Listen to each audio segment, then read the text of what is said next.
Hope user যদি ডিপার্টমেন্টের request P ইউজারের কাছ থেকে পেয়ে থাকেন, তা সম্পন্ন করার জন্য ইউজারকে ডিপার্টমেন্ট মেনুতে ক্লিক করতে হবে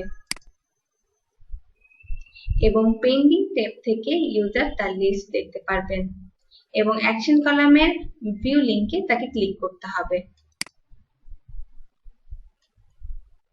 রেফারেন্স ডকুমেন্টস বাই পিই এবং রেফারেন্স ডকুমেন্ট বাই টেন্ডার সকল ইনফরমেশন হোপ ইউজার দেখতে পারবেন এবং হোপ ইউজার যদি ডিপার্টমেন্ট টাইপ চেঞ্জ করতে চান তাহলে তা করতে পারেন।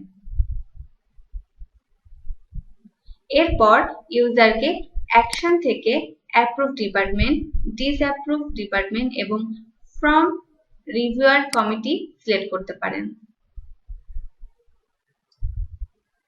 এবং ডিপার্টমেন্ট পিরিয়ড সিলেক্ট করতে হবে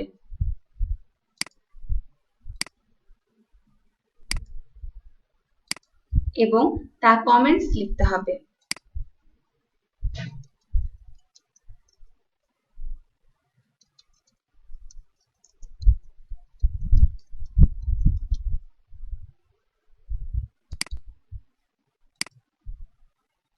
ইউজার যদি কোনো ডকুমেন্ট আপলোড করতে চান তাহলে তা ব্রাউজে ক্লিক করে ডকুমেন্ট আপলোড করতে পারেন, অথবা কোনো ডকুমেন্ট আপলোড করার প্রয়োজন না হলে সাবমিট বাটনে ক্লিক করতে হবে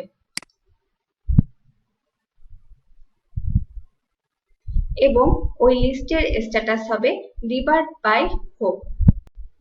টেন্ডারার ওই ডিপার্টমেন্টের নির্দিষ্ট সময় পর্যন্ত নির্দিষ্ট ডিপার্ট এরিয়ায় ডিপার্ট থাকবেন।